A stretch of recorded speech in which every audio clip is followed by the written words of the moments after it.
la présidente, messieurs les ministres, monsieur le président de la commission des finances, monsieur le rapporteur général, chers collègues.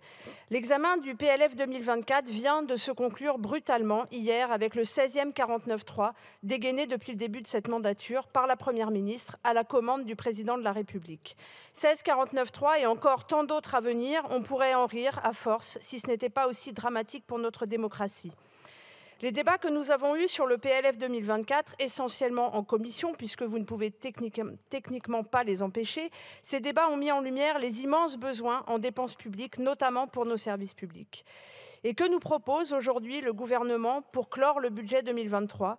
De ne même pas dépenser les montants prévus par le budget. L'annulation de crédits est devenue un sport national pour ce gouvernement.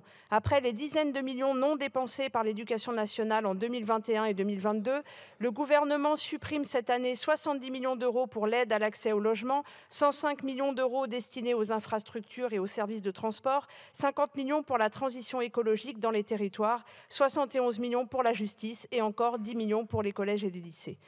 Au total, ce PLFG prévoit d'annuler 870 millions de budget initialement prévus. C'est autant de moyens qui auraient pu être mobilisés pour les collectivités territoriales, l'hôpital ou l'école, et que ce gouvernement raye d'un trait de plume.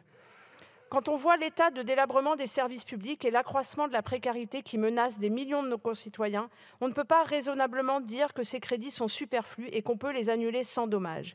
Chaque euro disponible doit être utilisé pour renforcer les services publics et répondre aux besoins de nos compatriotes.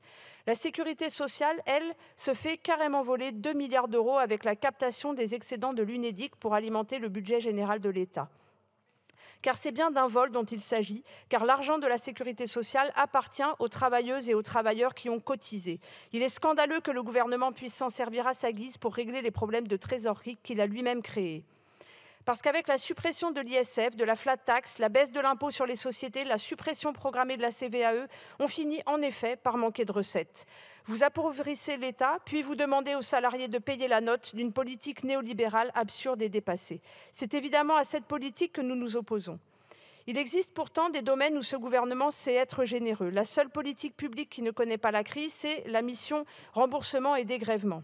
Elle va même bénéficier de 12,5 milliards de crédits supplémentaires. La politique de cadeaux fiscaux aux plus riches fonctionne tellement à plein que le gouvernement est contraint en fin d'exercice de l'augmenter d'un montant supérieur au budget de la justice. De même, la charge de la dette augmente de 3,8 milliards. Là encore, c'est un choix politique. Le gouvernement s'obstine à émettre des obligations indexées sur l'inflation, alors même qu'il était évident dès l'année dernière que l'inflation serait forte cette année. Ces obligations indexées sont encore un moyen d'arroser les plus riches d'argent public tout en justifiant les coupes franches dans les budgets des services publics. Oui, ce PLF de fin de gestion confirme ce que tout le monde sait déjà. Avec ce gouvernement, l'austérité n'est pas pour tout le monde, elle est réservée au peuple, tandis que les milliardaires et les grandes entreprises se gavent d'argent public. Nous ne pouvons pas cautionner une politique aussi injuste. Et le gouvernement ferait bien de méditer ses erreurs passées. S'il y a bien une chose qui révolte nos compatriotes, c'est l'injustice fiscale et les inégalités qu'elle engendre.